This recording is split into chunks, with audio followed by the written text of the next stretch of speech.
ॐ श्री गणेशाय नमः। अथ श्री सूर्यहृदय स्तोत्र। व्यास उवाच अथोपतिष्ठेत् आदित्यम् उदयन्तं समाहितः मन्त्रैस्तु विविधैः सौरैः ऋग्यजुः सामसंभवैः उपस्थाय महायोगं देवदेवं दिवाकरं कुर्वीत प्रणतिं भूमौ मूर्ध्ना तेनेव मन्त्रतः। ॐ खद्योताय च शान्ताय कारणत्रयहेतवे निवेदयामि चात्मानं नमस्ते ज्ञानरूपिणे नमस्ते घृणिने तुभ्यं सूर्याय ब्रह्मरूपिणे। त्वमेव ब्रह्म परमम् आपो ज्योतिरसोऽमृतं भूर्भुवः स्वस्त्वमोङ्कारः सर्वरुद्रः सनातनः पुरुषः सन्महोऽन्तस्थं प्रणमामि कपर्दिनं। त्वमेव विश्वं बहुधा जातयज्जायते च यत् नमो रुद्राय सूर्याय त्वामहं शरणं गतः। प्रचेतसे नमस्तुभ्यं नमो मीढुष्टमायते नमो नमस्ते रुद्राय त्वामहं शरणं गतः। हिरण्यबाहवे तुभ्यं हिरण्यपतये नमः। अम्बिकापतये तुभ्यं उमायाः पतये नमः। नमोऽस्तु नीलग्रीवाय नमस्तुभ्यं पिनाकिने विलोहिताय भर्गाय सहस्राक्षाय ते नमः। नमो हंसाय ते नित्यम् आदित्याय नमोऽस्तु ते नमस्ते वज्रहस्ताय त्र्यम्बकाय नमो नमः। प्रपद्ये त्वां विरूपाक्षं महान्तं परमेश्वरं हिरण्मये गृहे गुप्तम् आत्मानं सर्वदेहिनां नमस्यामि परं ज्योतिर्ब्रह्माणं त्वां परां गतिं विश्वं पशुपतिं भीमं नरनारीशरीरिणं। नमः सूर्याय रुद्राय भास्वते परमेष्ठिने उग्राय सर्वभक्षाय त्वां प्रपद्ये सदैव हि। एतद्वै सूर्यहृदयं जप्त्वास्तवमनुत्तमं प्रातःकालेऽथ मध्याह्ने नमस्कुर्याद्दिवाकरम्। इदं पुत्राय शिष्याय धार्मिकाय द्विजातये प्रदेयं सूर्यहृदयं ब्रह्मणा तु प्रदर्शितं सर्वपापप्रशमनं वेदसारसमुद्भवं ब्राह्मणानां हितं पुण्यं ऋषिसङ्घैर्निसेवितम्। अथागम्य गृहं विप्रः समाचम्य यथाविधि प्रज्वाल्य वह्निविधिवत् जुहुयाज्जातवेदसम्। ऋत्विक्पुत्रोऽथ पत्नी वा शिष्यो वापि सहोदरः प्राप्यानुज्ञां विशेषेण जुहुयुर्वा यथाविधि। पवित्रपाणिः पूतात्मा शुक्लाम्बरधरः शुचिः अनन्यमानसो वह्निं जुहुयात् संयतेन्द्रियः। श्रीसूर्यदेवार्पणमस्तु। अथोपतिष्ठेत् आदित्यम् उदयन्तं समाहितः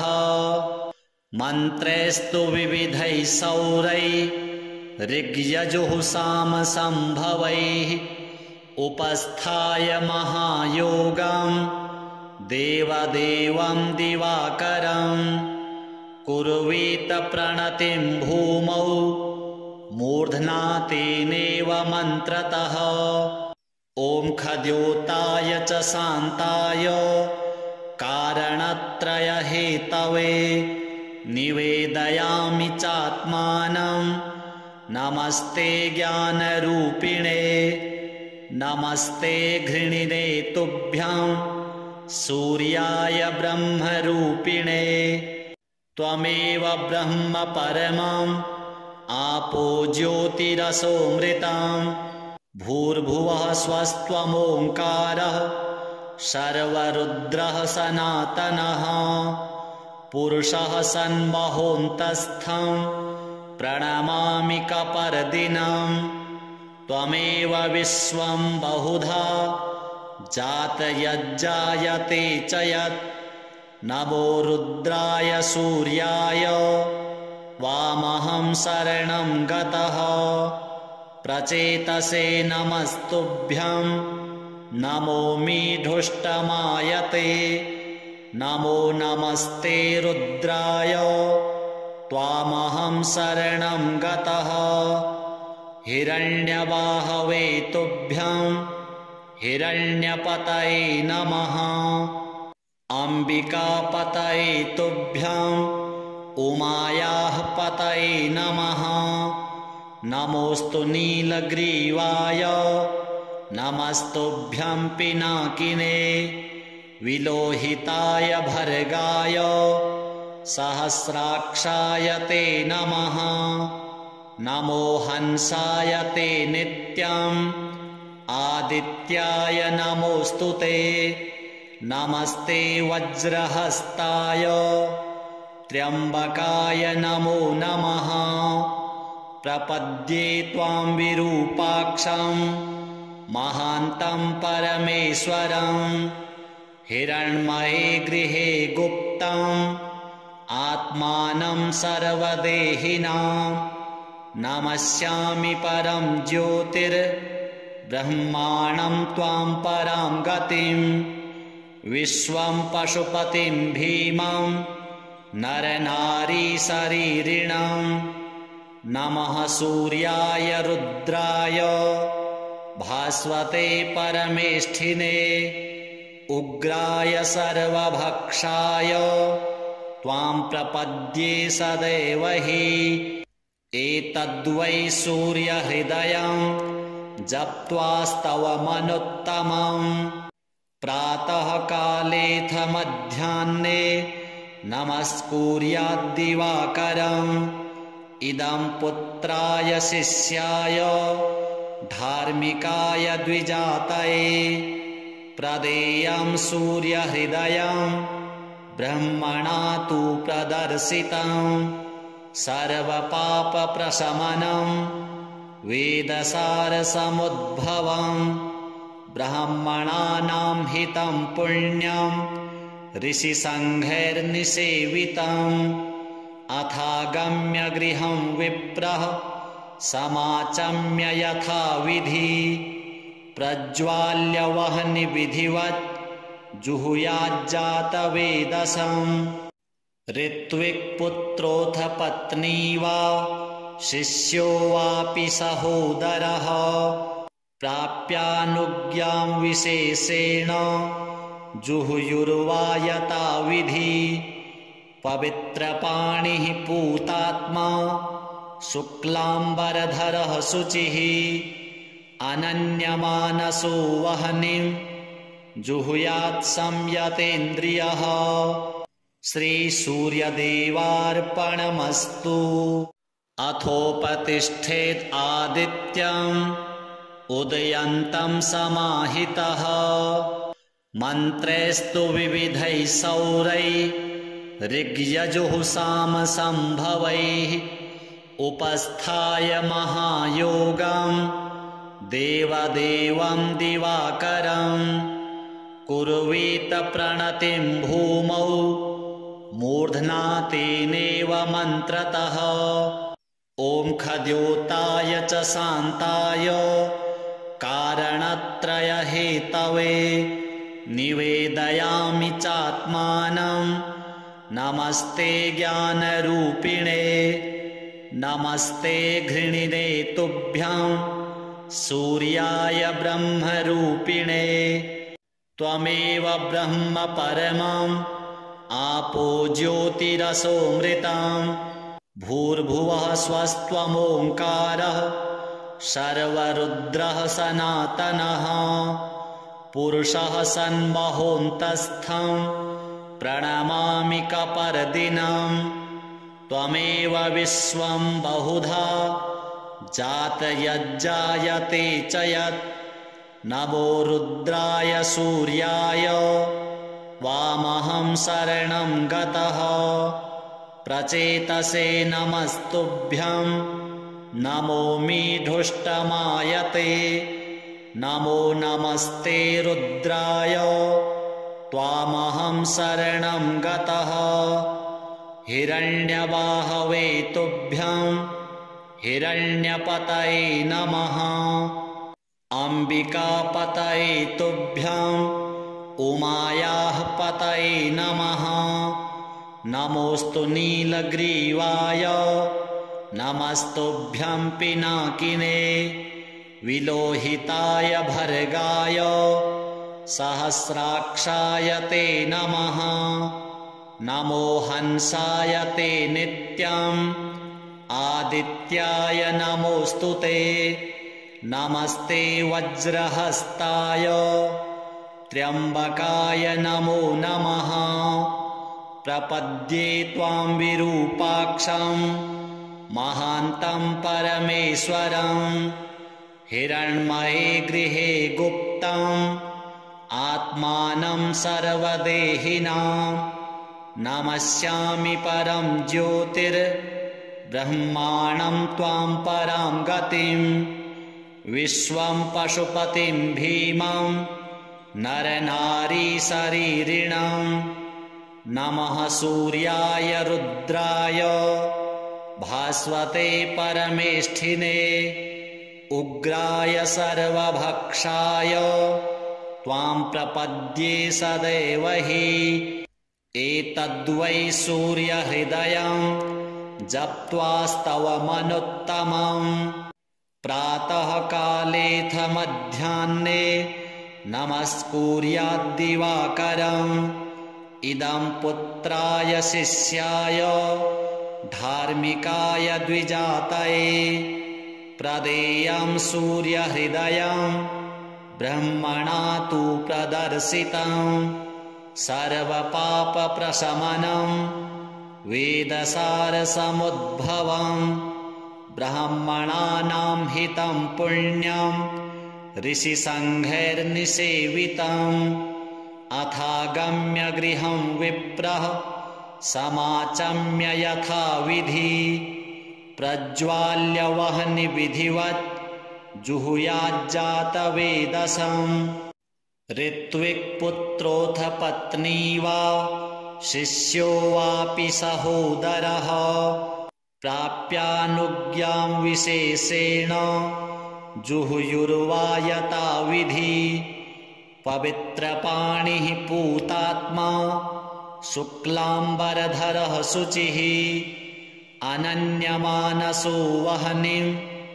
जुहुयात् संयतेन्द्रियः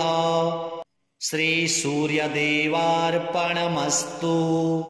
अथोपतिष्ठेत् आदित्यम् उदयन्तं समाहितः मन्त्रैस्तु विविधैः सौरैः ऋग्यजुः सामसंभवैः उपस्थाय महायोगं देवदेवं दिवाकरं कुर्वीत प्रणतिं भूमौ मूर्ध्ना तेनेव मन्त्रतः। ॐ खद्योताय च शान्ताय कारणत्रयहेतवे निवेदयामि चात्मानं नमस्ते ज्ञानरूपिणे नमस्ते घृणिने तुभ्यं सूर्याय ब्रह्मरूपिणे त्वमेव ब्रह्म परमम् आपो ज्योतिरसोऽमृतम् भूर्भुवः स्वस्त्वमोङ्कारः सर्वरुद्रः सनातनः पुरुषः सन्महोऽन्तस्थं प्रणमामि कपर्दिनं त्वमेव विश्वं बहुधा जातयज्जायते च यत् नमो रुद्राय सूर्याय त्वामहं शरणं गतः प्रचेतसे नमस्तुभ्यं नमोऽमि धुष्टमायते नमो नमस्ते रुद्राय त्वामहं शरणं गतः हिरण्यबाहवे तुभ्यं हिरण्यपतये नमः अम्बिकापतये तुभ्यं उमायाः पतये नमः नमोऽस्तु नीलग्रीवाय नमस्तुभ्यं पिनाकिने विलोहिताय भर्गाय सहस्राक्षाय ते नमः नमो हंसाय ते नित्यम् आदित्याय नमोऽस्तु ते नमस्ते वज्रहस्ताय त्र्यम्बकाय नमो नमः प्रपद्ये त्वां विरूपाक्षं महान्तं परमेश्वरम् हिरण्मये गृहे गुप्तम् आत्मानं सर्वदेहिनां नमस्यामि परं ज्योतिर्ब्रह्माणं त्वां परां गतिं विश्वं पशुपतिं भीमं नरनारीशरीरिणं नमः सूर्याय रुद्राय भास्वते परमेष्ठिने उग्राय सर्वभक्षाय त्वां प्रपद्ये सदैव हि एतद्वै सूर्यहृदयं जप्त्वास्तवमनुत्तमम् प्रातःकालेऽथ मध्याह्ने नमस्कुर्याद्दिवाकरम् इदं पुत्राय शिष्याय धार्मिकाय द्विजातये प्रदेयं सूर्यहृदयं ब्रह्मणा तु प्रदर्शितं सर्वपापप्रशमनं वेदसारसमुद्भवं ब्राह्मणानां हितं पुण्यं ऋषिसङ्घैर्निसेवितम् अथागम्य गृहं विप्रः समाचम्य यथाविधि प्रज्वाल्य वह्नि विधिवत् जुहुयाज्जातवेदसम् ऋत्विक्पुत्रोऽथ पत्नी वा शिष्यो वापि सहोदरः प्राप्यानुज्ञां विशेषेण जुहुयुर्वा यथाविधि पवित्रपाणिः पूतात्मा शुक्लाम्बरधरः शुचिः अनन्यमानसो वह्निं जुहुयात् संयतेन्द्रियः श्रीसूर्यदेवार्पणमस्तु अथोपतिष्ठेत् आदित्यम् उदयन्तं समाहितः मन्त्रैस्तु विविधैः सौरैः ऋग्यजुः सामसम्भवैः उपस्थाय महायोगं देवदेवं दिवाकरं कुर्वीत प्रणतिं भूमौ मूर्ध्ना तेनेव मन्त्रतः ॐ खद्योताय च शान्ताय कारणत्रयहेतवे निवेदयामि चात्मानं नमस्ते ज्ञानरूपिणे नमस्ते घृणिने तुभ्यं सूर्याय ब्रह्मरूपिणे त्वमेव ब्रह्म परमम् आपो ज्योतिरसोऽमृतम् भूर्भुवः स्वस्त्वमोङ्कारः सर्वरुद्रः सनातनः पुरुषः सन्महोऽन्तस्थं प्रणमामि कपर्दिनं त्वमेव विश्वं बहुधा जातयज्जायते च यत् नमो रुद्राय सूर्याय त्वामहं शरणं गतः प्रचेतसे नमस्तुभ्यं नमो मीढुष्टमायते नमो नमस्ते रुद्राय त्वामहं शरणं गतः हिरण्यबाहवे तुभ्यं हिरण्यपतये नमः अम्बिकापतये तुभ्यं उमायाः पतये नमः नमोऽस्तु नीलग्रीवाय नमस्तुभ्यं पिनाकिने विलोहिताय भर्गाय सहस्राक्षाय ते नमः नमो हंसाय ते नित्यम् आदित्याय नमोऽस्तु ते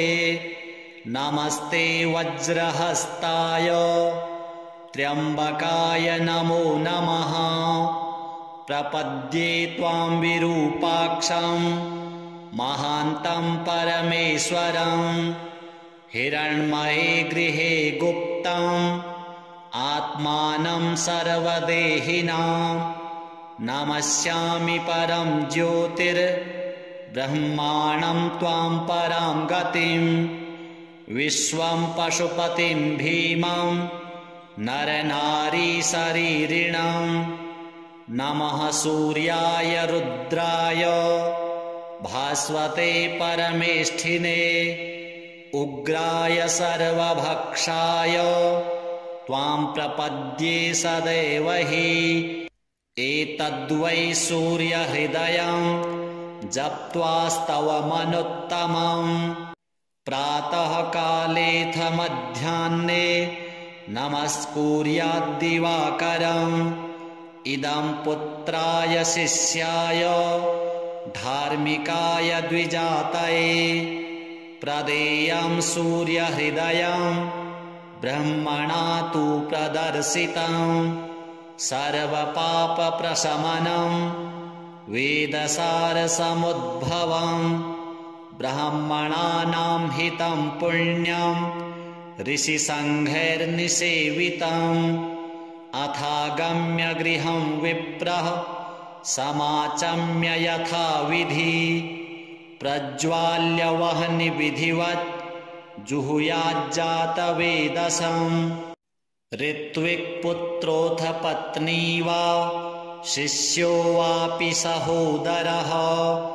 प्राप्यानुज्ञां विशेषेण जुहुयुर्वा यथाविधि पवित्रपाणिः पूतात्मा शुक्लाम्बरधरः शुचिः अनन्यमानसो वह्निं जुहुयात् संयतेन्द्रियः श्रीसूर्यदेवार्पणमस्तु अथोपतिष्ठेत् आदित्यम् उदयन्तं समाहितः मन्त्रैस्तु विविधैः सौरैः ऋग्यजुः सामसम्भवैः उपस्थाय महायोगं देवदेवं दिवाकरं कुर्वीत प्रणतिं भूमौ मूर्ध्ना तेनेव मन्त्रतः ॐ खद्योताय च शान्ताय कारणत्रयहेतवे निवेदयामि चात्मानं नमस्ते ज्ञानरूपिणे नमस्ते घृणिने तुभ्यं सूर्याय ब्रह्मरूपिणे त्वमेव ब्रह्म परमम् आपो ज्योतिरसोऽमृतं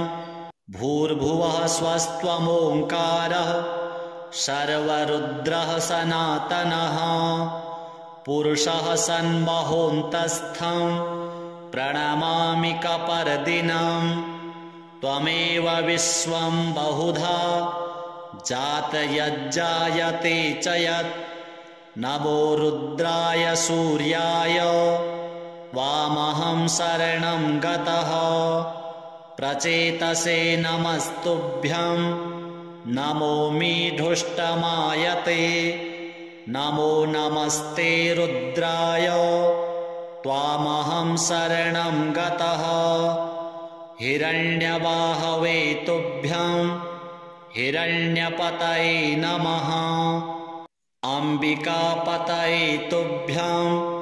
उमायाः पतये नमः नमोऽस्तु नीलग्रीवाय नमस्तुभ्यं पिनाकिने विलोहिताय भर्गाय सहस्राक्षाय ते नमः नमो हंसाय ते नित्यम् आदित्याय नमोऽस्तु ते नमस्ते वज्रहस्ताय त्र्यम्बकाय नमो नमः प्रपद्ये त्वां विरूपाक्षं महान्तं परमेश्वरं हिरण्मये गृहे गुप्तम् आत्मानं सर्वदेहिनां नमस्यामि परं ज्योतिर्ब्रह्माणं त्वां परां गतिं विश्वं पशुपतिं भीमं नरनारीशरीरिणं नमः सूर्याय रुद्राय भास्वते परमेष्ठिने उग्राय सर्वभक्षाय त्वां प्रपद्ये सदैव हि एतद्वै सूर्यहृदयं जप्त्वास्तवमनुत्तमं प्रातःकालेऽथ मध्याह्ने नमस्कुर्याद्दिवाकरम् इदं पुत्राय शिष्याय धार्मिकाय द्विजातये प्रदेयं सूर्यहृदयं ब्रह्मणा तु प्रदर्शितं सर्वपापप्रशमनं वेदसारसमुद्भवं ब्राह्मणानां हितं पुण्यं ऋषिसङ्घैर्निसेवितम् अथागम्य गृहं विप्रः समाचम्य यथाविधि प्रज्वाल्य वह्नि विधिवत् जुहुयाज्जातवेदसम् ऋत्विक्पुत्रोऽथ पत्नी वा शिष्यो वापि सहोदरः प्राप्यानुज्ञां विशेषेण जुहुयुर्वा यथाविधि पवित्रपाणिः पूतात्मा शुक्लाम्बरधरः शुचिः अनन्यमानसो वह्निं जुहुयात् संयतेन्द्रियः श्रीसूर्यदेवार्पणमस्तु अथोपतिष्ठेत् आदित्यम् उदयन्तं समाहितः मन्त्रैस्तु विविधैः सौरैः ऋग्यजुः सामसम्भवैः उपस्थाय महायोगं देवदेवं दिवाकरं कुर्वीत प्रणतिं भूमौ मूर्ध्ना तेनेव मन्त्रतः ॐ खद्योताय च शान्ताय कारणत्रयहेतवे निवेदयामि चात्मानं नमस्ते ज्ञानरूपिणे नमस्ते घृणिने तुभ्यं सूर्याय ब्रह्मरूपिणे त्वमेव ब्रह्म परमम् आपो ज्योतिरसोऽमृतं भूर्भुवः स्वस्त्वमोङ्कारः सर्वरुद्रः सनातनः पुरुषः सन्महोऽन्तस्थं प्रणमामि कपर्दिनं त्वमेव विश्वं बहुधा जातयज्जायते च यत् नमो रुद्राय सूर्याय त्वामहं शरणं गतः प्रचेतसे नमस्तुभ्यं नमो मीढुष्टमायते नमो नमस्ते रुद्राय त्वामहं शरणं गतः हिरण्यबाहवे तुभ्यं हिरण्यपतये नमः अम्बिकापतये तुभ्यं उमायाः पतये नमः नमोऽस्तु नीलग्रीवाय नमस्तुभ्यं पिनाकिने विलोहिताय भर्गाय सहस्राक्षाय ते नमः नमो हंसाय ते नित्यम् आदित्याय नमोऽस्तु ते नमस्ते वज्रहस्ताय त्र्यम्बकाय नमो नमः प्रपद्ये त्वां विरूपाक्षं महान्तं परमेश्वरं हिरण्मये गृहे गुप्तम् आत्मानं सर्वदेहिनां नमस्यामि परं ज्योतिर्ब्रह्माणं त्वां परां गतिं विश्वं पशुपतिं भीमं नरनारीशरीरिणं नमः सूर्याय रुद्राय भास्वते परमेष्ठिने उग्राय सर्वभक्षाय त्वां प्रपद्ये सदैव हि एतद्वै सूर्यहृदयं जप्त्वास्तवमनुत्तमं प्रातःकालेऽथ मध्याह्ने नमस्कुर्याद्दिवाकरम् इदं पुत्राय शिष्याय धार्मिकाय द्विजातये प्रदेयं सूर्यहृदयं ब्रह्मणा तु प्रदर्शितं सर्वपापप्रशमनं वेदसारसमुद्भवं ब्राह्मणानां हितं पुण्यं ऋषिसङ्घैर्निसेवितम् अथागम्य गृहं विप्रः समाचम्य यथाविधि प्रज्वाल्य वह्नि विधिवत् जुहुयाज्जातवेदसम् ऋत्विक्पुत्रोऽथ पत्नी वा शिष्यो वापि सहोदरः प्राप्यानुज्ञां विशेषेण जुहुयुर्वा यथाविधि पवित्रपाणिः पूतात्मा शुक्लाम्बरधरः शुचिः अनन्यमानसो वह्निं जुहुयात् संयतेन्द्रियः श्रीसूर्यदेवार्पणमस्तु अथोपतिष्ठेत् आदित्यम् उदयन्तं समाहितः मन्त्रैस्तु विविधैः सौरैः ऋग्यजुः सामसम्भवैः उपस्थाय महायोगं देवदेवं दिवाकरं कुर्वीत प्रणतिं भूमौ मूर्ध्ना तेनेव मन्त्रतः ॐ खद्योताय च शान्ताय कारणत्रयहेतवे निवेदयामि चात्मानं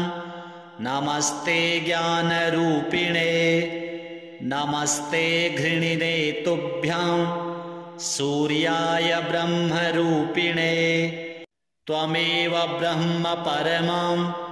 आपो ज्योतिरसोऽमृतं भूर्भुवः स्वस्त्वमोङ्कारः सर्वरुद्रः सनातनः पुरुषः सन्महोऽन्तस्थं प्रणमामि कपर्दिनं त्वमेव विश्वं बहुधा जातयज्जायते च यत् नमो रुद्राय सूर्याय वामहं शरणं गतः प्रचेतसे नमस्तुभ्यं नमोमीढुष्टमायते नमो नमस्ते रुद्राय त्वामहं शरणं गतः हिरण्यबाहवे तुभ्यं हिरण्यपतये नमः अम्बिकापतये तुभ्यं उमायाः पतये नमः। नमोऽस्तु नीलग्रीवाय नमस्तुभ्यं पिनाकिने विलोहिताय भर्गाय सहस्राक्षाय ते नमः। नमो हंसाय ते नित्यम् आदित्याय नमोऽस्तु ते। नमस्ते वज्रहस्ताय त्र्यम्बकाय नमो नमः। प्रपद्ये त्वां विरूपाक्षं महान्तं परमेश्वरं हिरण्मये गृहे गुप्तम् आत्मानं सर्वदेहिनां नमस्यामि परं ज्योतिर्ब्रह्माणं त्वां परां गतिं विश्वं पशुपतिं भीमं नरनारीशरीरिणं। नमः सूर्याय रुद्राय भास्वते परमेष्ठिने उग्राय सर्वभक्षाय त्वां प्रपद्ये सदैव हि। एतद्वै सूर्यहृदयं जप्त्वास्तवमनुत्तमम् प्रातःकालेऽथ मध्याह्ने नमस्कुर्याद्दिवाकरम्। इदं पुत्राय शिष्याय धार्मिकाय द्विजातये प्रदेयं सूर्यहृदयं ब्रह्मणा तु प्रदर्शितं। सर्वपापप्रशमनं वेदसारसमुद्भवं ब्राह्मणानां हितं पुण्यं ऋषिसङ्घैर्निसेवितम्। अथागम्य गृहं विप्रः समाचम्य यथाविधि प्रज्वाल्य वह्निविधिवत् जुहुयाज्जातवेदसम्। ऋत्विक्पुत्रोऽथ पत्नी वा शिष्यो वापि सहोदरः प्राप्यानुज्ञां विशेषेण जुहुयुर्वा यथाविधि। पवित्रपाणिः पूतात्मा शुक्लाम्बरधरः शुचिः अनन्यमानसो वह्निं जुहुयात् संयतेन्द्रियः। श्रीसूर्यदेवार्पणमस्तु। अथोपतिष्ठेत् आदित्यम् उदयन्तं समाहितः मन्त्रैस्तु विविधैः सौरैः ऋग्यजुः सामसम्भवैः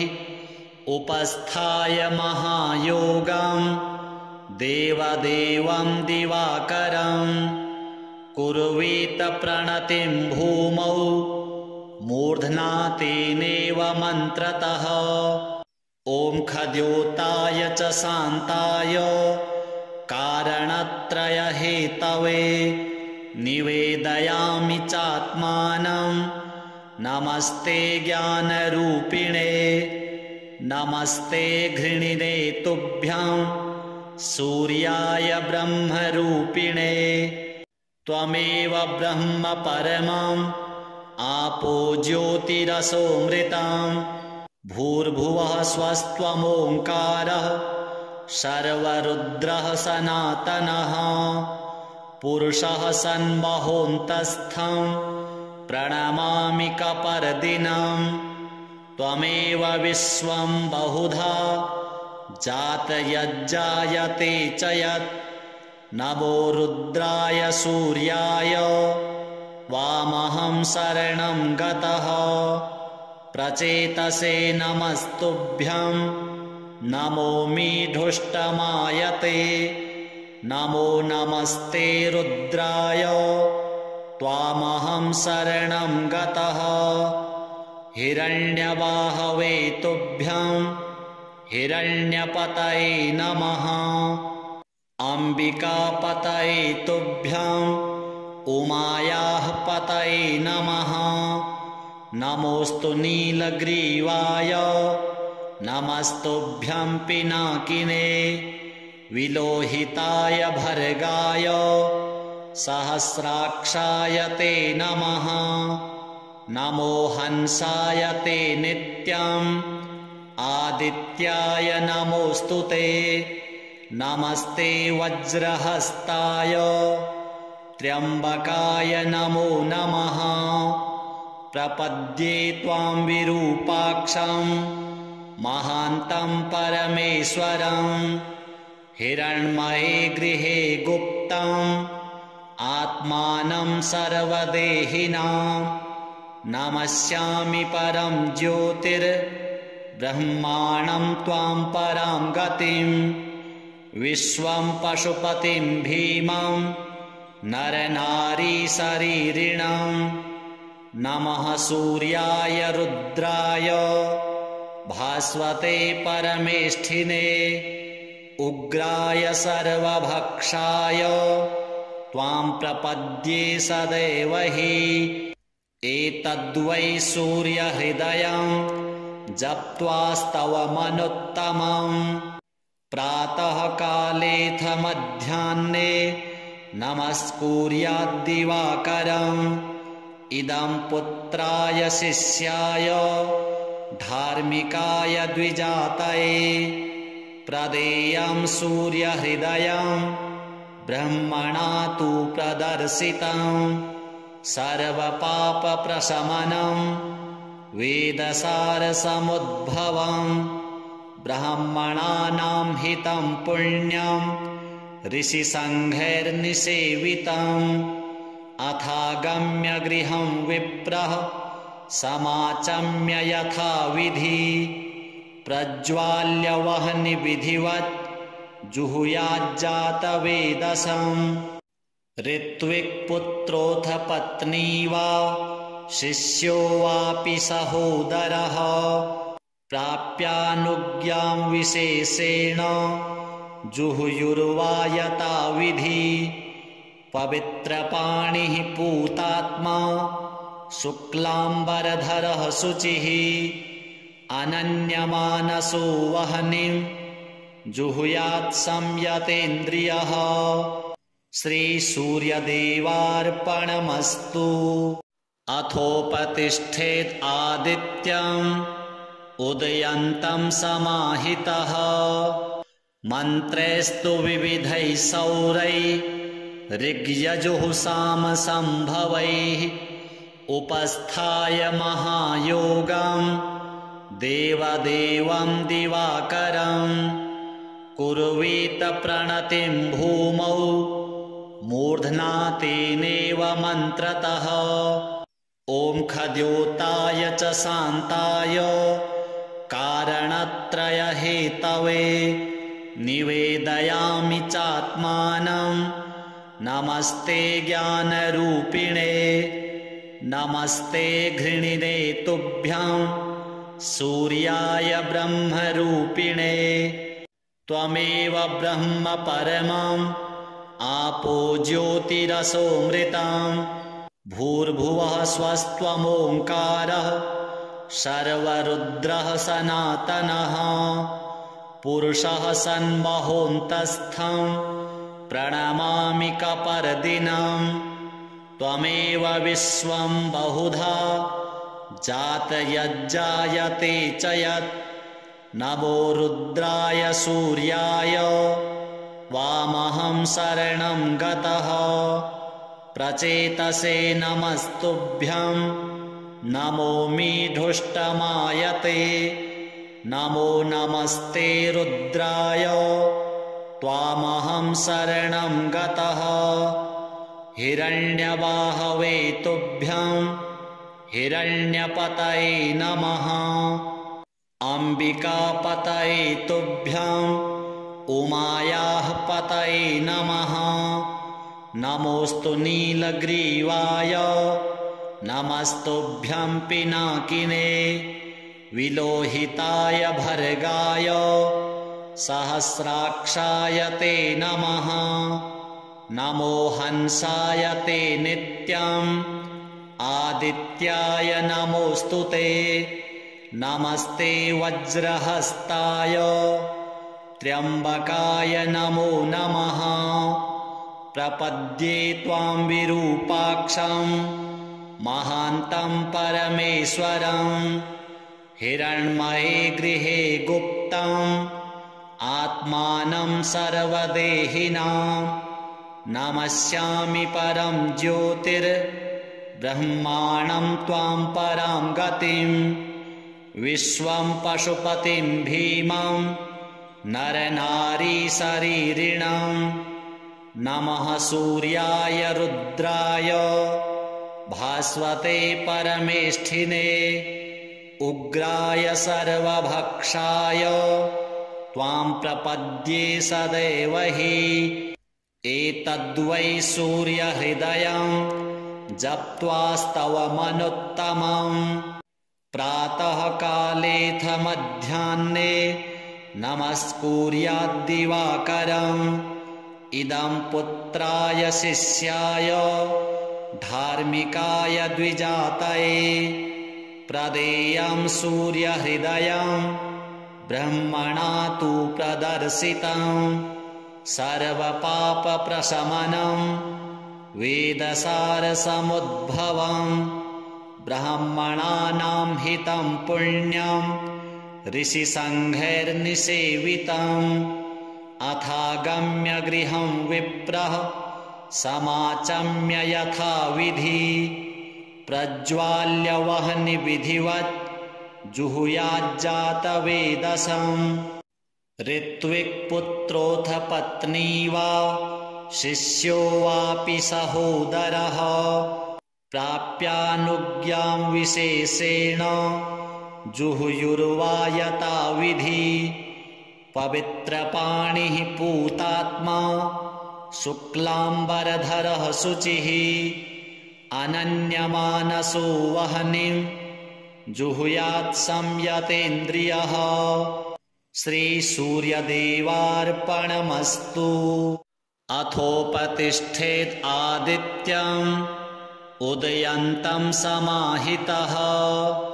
मन्त्रैस्तु विविधैः सौरैः ऋग्यजुः सामसम्भवैः उपस्थाय महायोगं देवदेवं दिवाकरं कुर्वीत प्रणतिं भूमौ मूर्ध्ना तेनेव मन्त्रतः ॐ खद्योताय च शान्ताय कारणत्रयहेतवे निवेदयामि चात्मानं नमस्ते ज्ञानरूपिणे नमस्ते घृणिने तुभ्यं सूर्याय ब्रह्मरूपिणे त्वमेव ब्रह्म परमम् आपो ज्योतिरसोऽमृतं भूर्भुवः स्वस्त्वमोङ्कारः सर्वरुद्रः सनातनः पुरुषः सन्महोऽन्तस्थं प्रणमामि कपर्दिनं त्वमेव विश्वं बहुधा जातयज्जायते च यत् नमो रुद्राय सूर्याय त्वामहं शरणं गतः प्रचेतसे नमस्तुभ्यं नमो मीढुष्टमायते नमो नमस्ते रुद्राय त्वामहं शरणं गतः हिरण्यबाहवे तुभ्यं हिरण्यपतये नमः अम्बिकापतये तुभ्यं उमायाः पतये नमः नमोऽस्तु नीलग्रीवाय नमस्तुभ्यं पिनाकिने विलोहिताय भर्गाय सहस्राक्षाय ते नमः नमो हंसाय ते नित्यम् आदित्याय नमोऽस्तु ते नमस्ते वज्रहस्ताय त्र्यम्बकाय नमो नमः प्रपद्ये त्वां विरूपाक्षं महान्तं परमेश्वरं हिरण्मये गृहे गुप्तम् आत्मानं सर्वदेहिनां नमस्यामि परं ज्योतिर्ब्रह्माणं त्वां परां गतिं विश्वं पशुपतिं भीमं नरनारीशरीरिणं नमः सूर्याय रुद्राय भास्वते परमेष्ठिने उग्राय सर्वभक्षाय त्वां प्रपद्ये सदैव हि एतद्वै सूर्यहृदयं जप्त्वास्तवमनुत्तमम् प्रातःकालेऽथ मध्याह्ने नमस्कुर्याद्दिवाकरम् इदं पुत्राय शिष्याय धार्मिकाय द्विजातये प्रदेयं सूर्यहृदयं ब्रह्मणा तु प्रदर्शितं सर्वपापप्रशमनं वेदसारसमुद्भवं ब्राह्मणानां हितं पुण्यं ऋषिसङ्घैर्निसेवितम् अथागम्य गृहं विप्रः समाचम्य यथाविधि प्रज्वाल्य वह्निविधिवत् जुहुयाज्जातवेदसम् ऋत्विक्पुत्रोऽथ पत्नी वा शिष्यो वापि सहोदरः प्राप्यानुज्ञां विशेषेण जुहुयुर्वा यथाविधि पवित्रपाणिः पूतात्मा शुक्लाम्बरधरः शुचिः अनन्यमानसो वह्निं जुहुयात् संयतेन्द्रियः। श्रीसूर्यदेवार्पणमस्तु।